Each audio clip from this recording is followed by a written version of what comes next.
ไปลองซื้อเลขเอา0ใช่มัน4ตัวสุดท้าย0796 0796ข้างหน้าแล้วแต่มันได้จักตัว เอาเลข6ตัว เลข6ตัวแต่ว่าข้างหลังเป็น0796ข้างหน้ายังก็ได้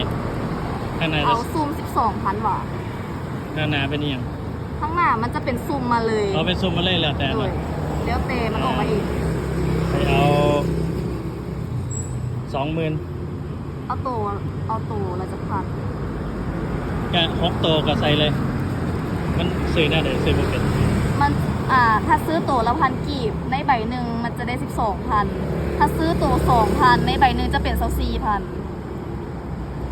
เข้าใจมั้ยจะเอาล้ออ่อนตัวละ1,000ก็ได้คันคือตัวละ1,000นี่ก็ได้400 ล้าน ตัวละพัน เอาอีกใบหนึ่ง ตัวละพันเป็นเท่าไหร่แล้ว อันนี้ได้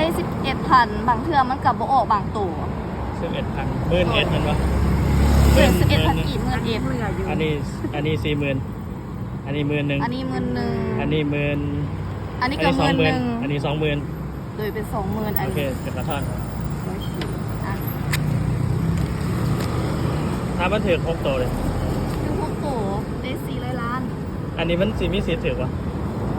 อันนี้ก็ต้องเดา ว่าแบบ